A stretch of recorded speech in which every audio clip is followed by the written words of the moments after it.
Hello நண்பர்களே! வழிபாட்டின் மகிமை. கதைய பத்தி பார்ப்போமா? ஒரு மரத்தின் உச்சியில் பறவைகள் வாழ்ந்து வந்தன. பறவை பல முட்டைகள் இட்டு, அந்த முட்டைகளை எல்லா பறவைகளும் அடைகாத்து அழகான குயில் குஞ்சுகள் பொரித்தெடுத்தன. அந்த குயில் குஞ்சுகளில் ஒன்று மட்டும் உடல்நிலை குன்றி ஊனமாக இருந்தது. தாய் பறவையானது அந்த ஊனமுற்ற குஞ்சியுடன் அன்பாகவும் பாசமாகவும் இருந்து வந்தது. தந்தை பறவையும் அவ்வாறு அன்புடனும் பாசத்துடனும் இருந்து வந்தது. தாய் தந்தை இரு பறவைகளும் குயில் குஞ்சிற்கு மாறி மாறி உணவளித்து வந்தன.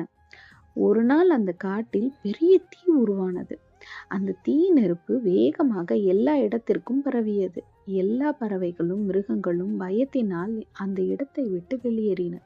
குயில்களின் தந்தை பறவையானது குஞ்சுகளிடம் பறந்து தொலைவுக்கு சென்று விடுங்கள் குழந்தைகளே, பத்திரமாய் பறந்து விடுங்கள் என்று கூறியது. அப்போது தாய் பறவையின் நெஞ்சினில் ஆழ்ந்த துக்கத்துடன், இந்த ஊனமுற்ற உடல்நலம் குன்றிய எளிய குஞ்சினை எப்படி விட்டு செல்வது, அதனால் நடக்கவும் இயலாது என்றது. ஆகவே இரு பறவைகளும் அந்த குஞ்சுடனே இருந்து விட முடிவு செய்தன.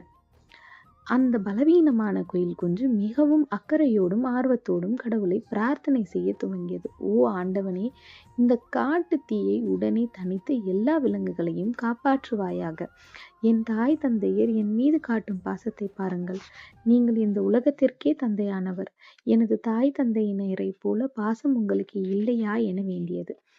என்ன ஒரு ஆச்சரியம்! திடீரென்று பெய்த ஒரு மழையால் அந்த காடு நனைந்து தீ முற்றிலுமாக அணைந்தது.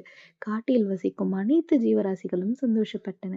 இந்த கதையில இருந்து நம்ம என்ன தெரிஞ்சுக்கிறோம்னா, உண்மையான பிரார்த்தனைக்கு உடனே நல்ல பலன் உண்டு. என்ன நண்பர்களே, இந்த கதை உங்க எல்லாருக்கும் பிடிச்சிருக்கும்னு நினைக்கிறேன். மீண்டும் சந்திப்போம்.